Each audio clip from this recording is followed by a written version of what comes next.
बंधुगण नमस्कार। मो डाक्टर सुधांशु बाला पाणिग्राही आज पुणी आउ जड़े नुआ कविंकर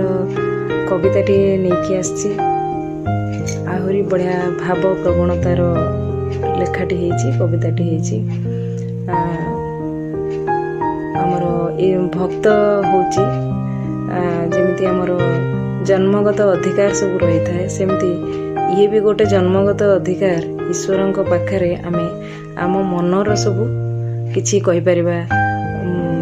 जगन्नाथ को गाली करि परिबा नुह कि तो सेमती जड़े आम पाखरे कवि आमको लिखिक देइचंती बहुत बढ़िया होइछि तांको कविताटीर ना हैला जय जगन्नाथ। आमर संतोष नायक सार लिखिचंती कजलपातिया काकटपुर पुरीरू कविताटी से लिखिछन जे दुख देउअछि समयटा सिना हेले मु भांगी पड़िनी दुख देउअछि समयटा सिना हेले मु भांगी पड़िनी समयर सुअर प्रखर बेगरे ठेली मु जाई पारुनी कर्म को भाबुछि अति आपणार कर्म ही मोहरी साथी जीवनर पथ बाछि मु नेछि कर्म को देखुछि नीति सकाळर सूर्य नई गला परे घर को फेरिछि मुई सकाळर सूर्य नई गला परे घर को फेरिछि मुई एमितिका दुख काहेकि देउछ कि पाप करिछि मुई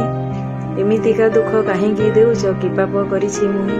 कुह प्रभु तुमे एमिति निष्ठुर किंपाई होइल प्रभु कुह तुमे प्रभु एमिति निष्ठुर किंपाई होइल प्रभु कहे कर्ण दिन शरण बसुछि डाकुछि तुमको प्रभु। कजलपातिया काकटपुर पुरीरू संतोष नायक सार को बहुत बहुत धन्यवाद लिखिचंती। तो निश्चित भाव जगन्नाथ आमर सारा कोटी ओडियार मौडमणि आमे तांको पाखरे सब अली करि परिबा सब माने तांको गुहारी करि परिबा तो तांको पाखरे जेते आमे ओपन हो जावा जेते खोला हो जावा आई थिंक बहुत भलो एंड जगन्नाथ समस्त सुस्थ सुंदर दीर्घायु निरोग रखि थांतु। एति सहित आज कविता संकलन पाठ मु एठी रखुछि। नमस्कार।